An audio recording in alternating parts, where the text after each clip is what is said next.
सांगा. मग किमान या सुखदुःखात तरी मनापासून सहभागी हो. आठवतंय का सांगा बरं, कोणाच्या घरी गेलायत आणि 2 दिवस मुक्कामी थांबलायत, किंवा कोणता पाहुणा तुमच्याकडे आलाय आणि तो 2 दिवस थांबलाय. आमच्या वडिलांची आत्या आमच्याकडे मुक्कामी यायची, आणि आत्या जर मुक्कामी आली ना, सगळं घर रात्रभर गप्पा मारत बसायचं. आत्या जर 2 दिवस थांबली आणि 3ऱ्या दिवशी जायला निघाली, सगळं घर तिला एसटीला वाटा लावायला जायचं. आत्या नुसती एसटीत बसली आणि तिनं खिडकीतनं हात केला ना, येते, तिनं येते म्हणायला उशीर हो, सोडवायला आलेल्या लोकांचे डोळे पाणावत होते. एवढी माणसं भावनिक होती. आता लोक अंत्यविधीला जातात, तिकडं प्रेत जळत असतं आणि इकडं लोक मोबाईलमध्ये खेळत असते. कधी उरकतोय कुणाच ठाऊक म्हणतात. भावना शून्य झालो आम्ही. नात्यांमध्ये सुखदुःखात सहभागी होण्यामध्ये सुद्धा निव्वळ औपचारिकता उरली. या औपचारिकतेच्या पलीकडे जाऊन एकमेकांना मनापासून भेटा, एकमेकाच्या सुखदुःखात मनापासून सहभागी व्हा. कोण बिझी नाही? ते सगळेच बिझी झालेत. परवा तर एक जण मला म्हटला, मी इतका बिझी आहे, मला श्वास घ्यायला वेळ नाही. म्हटलं सोडून दे, श्वास घ्यायला वेळ नाही, आपण जगतो कशासाठी? वेळ द्या. जोपर्यंत स्पर्श येत ना, तोपर्यंतच नाती आहेत. आज बघा, मावशी आणि भाची भेटला एकमेकीला, काय प्रेम होतो. काका पुतणे, काय प्रेम होतं. आता ही नातीच उरली नाहीत. आपल्याकडे म्हण होती, आई मरो आणि मावशी उरो. तेवढं मावशीचं प्रेम असायचं. पोरं बापाकडे हट्ट करत नव्हती साहेब, तेवढं चुलत्याकडे करायची. बापाला म्हणायला जरा घाबरायची, मग चुलत्याकडे हट्ट करायचा, नाना जरा ते घेऊन देता का, काका जरा बाजारात नाही आणता का. आणि चुलत्यानं सुद्धा स्वतःच्या पोराकडे नाही बघायचं, आधी पुतण्याकडे बघायचं. इतकं प्रेम होतो. आता ही शेवटची पिढी आहे ज्यांच्याकडे मावशी आणि काका शिल्लक आहे. आता एकच मुलगा आणि एकच मुलगी, त्यांना मावशी आहे का? त्यांना काका आहे का? एक मुलगा एक मुलगी, काळाची गरज आहे, पण आता मावशी नाही आणि काका नाही. जी नाती मोजकी शिल्लक आहेत ती तर जपू. आजी आजोबा गेले की परत नाहीत. आजीचा सुरकुटलेला हात वेगळी ऊर्जा देऊन जातो. आजोबांनी बोटाल धरून चालायला शिकवणं वेगळी मजा असते. आजीनं जवळ घ्यायचं, जात्यावरच्या ओव्या सांगायच्या, मजा वेगळी आहे. आजोबांनी जवळ घ्यायचं, कधीतरी कीर्तनाला घेऊन जायचं, खांद्यावर घेऊन एखाद्या मंदिरात घेऊन जायचं, काय मजा होती या नात्यांमध्ये. आता आजी आजोबा तुम्हाला रेंटवर मिळणार नाहीत, कोणत्या मॉलमध्ये मिळणार नाहीत. आजीनंच गोधडी करायची असते, आजीनंच ते स्वेटर पहिलं विणायचं असतं. आजीची सगळी दुनियादारी, सगळा संसार आता उरकलेला आहे. आजीची शेवटची मैत्रीण जर कोण असेल ना, तर तिची नात असते. आणि नातीला अजून जग बघायचंय, नातीची पहिली मैत्रीण जर कोण असते तर तिची आजी असते. आजोबांचा शेवटचा मित्र त्यांचा नातू आहे, आणि नातवाचा पहिला मित्र त्याचे आजोबा आहेत. काय मजा आहे नात्यांमध्ये. मी स्वतःला फार भाग्यवान समजतो. 10-12 वर्ष मला माझ्या आजोबांचा सहवास लाभला. इथे केडगावला राहायचो आम्ही. आमचं घर तर असं होतं भाऊसाहेब, अशी छोटीशी खोली होती. आजोबा असे क्वार्टर झोपलेले असायचे, मी खाली तिथे गोंगडी टाकून झोपलेला असायचं. आणि आम्ही रात्र 2 जण गप्पा मारायचो.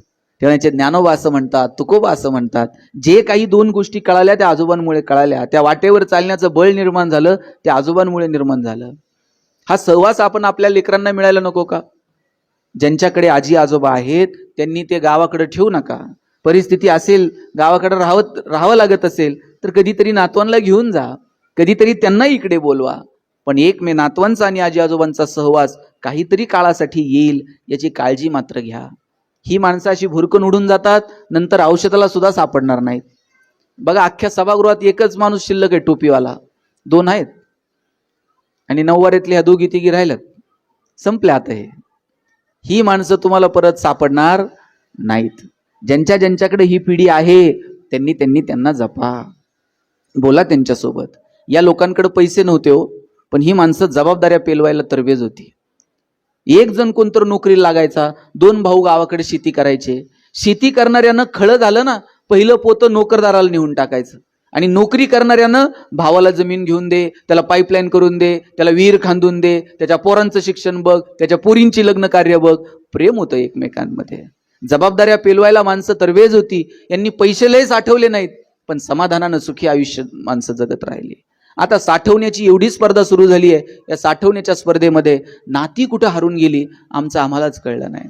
मी असं म्हणत नाही तुम्ही कमवा आणि सगळ्यांना वाटून टाका, अजिबात असं करू नका.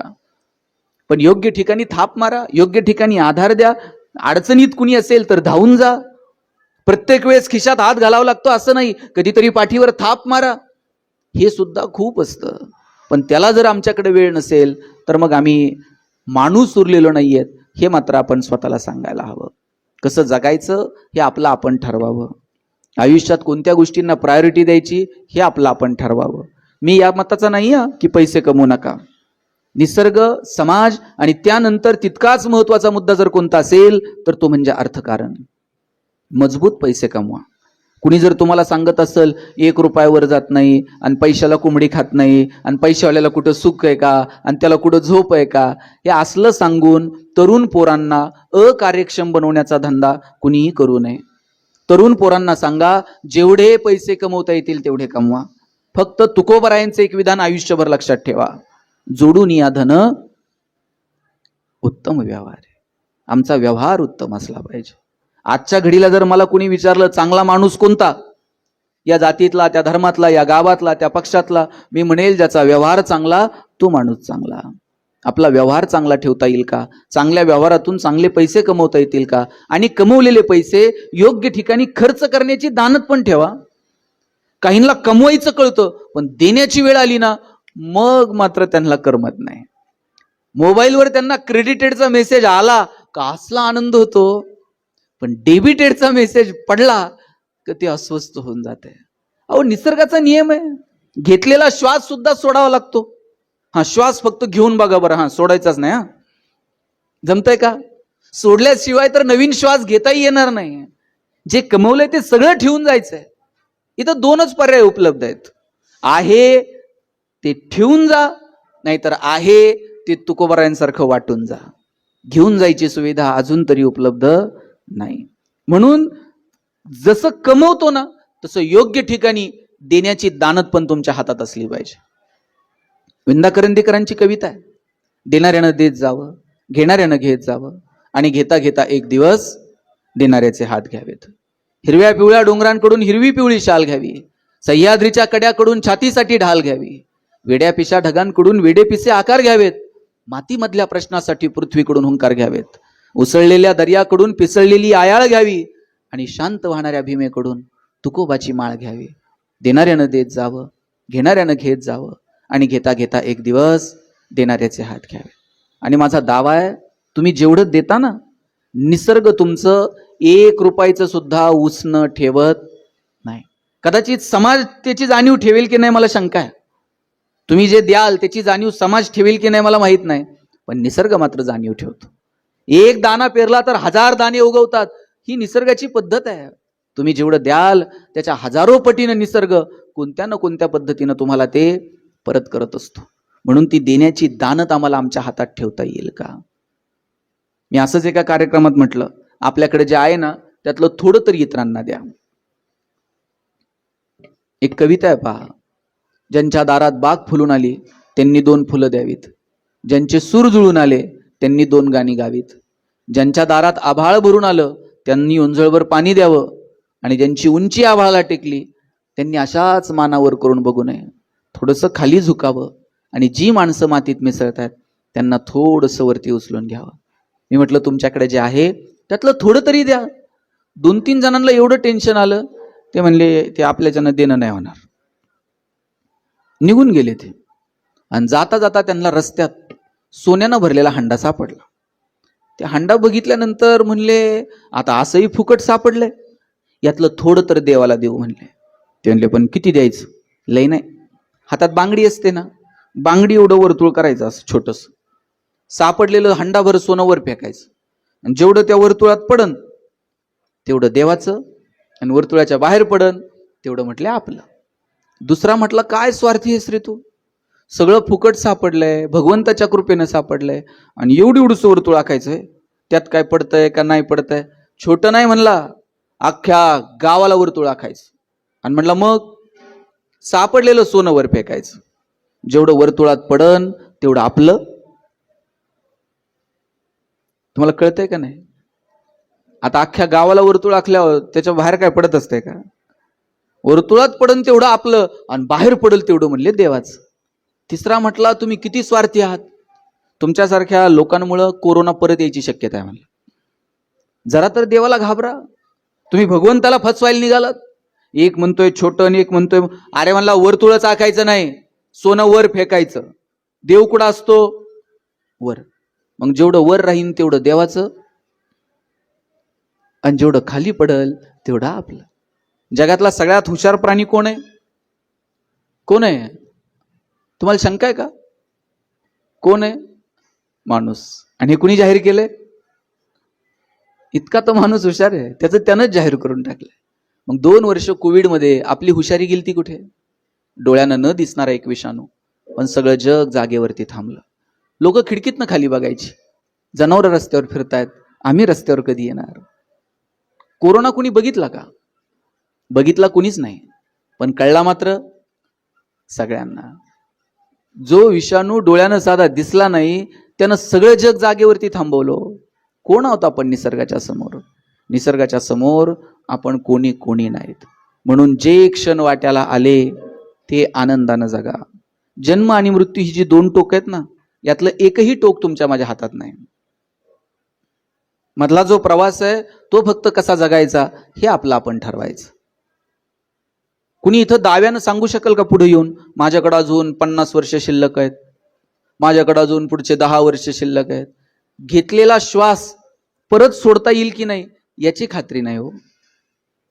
आम्ही कोणत्या अहंकाराच्या गप्पा मारत आहोत? आपण कोणी कोणी नाही आहोत, आपण पाहुणे आहोत. राहायचं जोपर्यंत त्याची मर्जी आहे तोपर्यंत आपण इथे आहोत. ज्या दिवशी त्याची मर्जी संपली त्या दिवशी निरोप घ्यायचा आणि हसत हसत निघून जायचं. इतकं साधं सरळ आणि सोपं गणित आहे. कबीरांचा एक दोहा आहे, देश देश के वैद्य बुलाए, लाए जड़ी और बूटी, जड़ी बूटी तेरे काम ना आए, जब राम के घर की खूटी, जरा हलके गाडी हाको मेरे राम गाडी वाले. कबीर सांगतात, देश विदेशातून तुम्ही वैद्य बोलवा, पण एकदा का निरोप आला मग तिथे कुणाकुणाचं चालत नाही. तुम्ही नीतू मांडके नाव ऐकलंय का? हृदयरोग तज्ज्ञ होते. त्यांच्या पत्नी अलका मांडके यांनी खूप सुंदर पुस्तक लिहिलं, हृदयस्थ नावाचं. नीतू मांडके पुण्यातल्या बीजे मेडिकल कॉलेजला शिकायला होते. अलका मांडके तिथेच शिकल्या. नीतू मांडके हृदयरोग तज्ज्ञ झाले, अलका मांडके भूल तज्ज्ञ झाल्या. त्यांनी लिहिलं, एक दिवशी असंच हसत हसत नीतूने विचारलं, अलका कधी जर मला अटॅक आला तर? ज्या माणसानं 10,000 पेक्षा जास्त शस्त्रक्रिया केल्या, बाळासाहेब ठाकरेंवर शस्त्रक्रिया करायची वेळ आली तर ती सुद्धा नीतू मांडकेंनी केली. आणि ते हसत हसत म्हटले, अलका मलाच अटॅक आला तर? अलका मांडकेंनी पटकन असा तोंडावर हात ठेवला. नीतू असं अभद्र बोलू नये. कोणत्या बाईला बरं वाटतं का नवऱ्यानं असं बोललेलं? पटकन तोंडावर हात ठेवला. नीतू मांडके म्हटले, असं कुठं पुस्तकात लिहिलंय का डॉक्टरला अटॅक येत नाही? येऊ शकतो. आला तर काय करायचं सांग? म्हणजे तूच सांग काय करायचं. मग अँजिओप्लास्टी जर करावी लागली तर अमुक अमुक स्टेन वापर. बायपास जर करावं लागलं तर अमुक अमुक तज्ज्ञाला बोलव. आणि हृदय जर ट्रान्सप्लांट करावं लागलं तर तुर्तास करू नको, इथे करू नको. आणि पुढे जाऊन हसत हसत नीतू मांडके म्हटले, अलका ते ऑपरेशन कुणी करायचंय ते करू दे, पण भूल मात्र तूच द्या. अलका मांडकेंनी लिहिलंय, मला माझ्या आयुष्यातही असं कधी वाटलं नव्हतं की हा प्रसंग फिरून कधीतरी माझ्याकडे येईल. एक दिवशी प्रवासात असताना अचानक फोन आला, अलका मला बरं वाटत नाहीये, समोर हिंदुजा हॉस्पिटल आहे, मी हिंदुजाला पोहोचतो, तू जिथे असशील तिथून हॉस्पिटलला ये. अलका मांडकेंनी हातातली सगळी कामं बाजूला ठेवली आणि हिंदुजाकडे निघाल्या. नीतू मांडके हिंदुजाच्या दारात पोहोचले, खाली उतरले, चालताही येत नव्हतं. वॉचमॅनच्या गळ्यात हात घातला, सांगितलं स्ट्रेचर बोलव, मला आयसीयू मध्ये घेऊन चल. स्ट्रेचर बोलवलं, आयसीयू मध्ये घेऊन गेले. ज्या हातांनी हजारो शस्त्रक्रिया केल्या ते नीतू मांडके लहान लेकरासारखं त्या आजूबाजूच्या डॉक्टरांकडे बघत होते, डोळ्यानं खुणवत होते, आता हे करा, आता ते करा. तितक्यात अलका मांडके आल्या.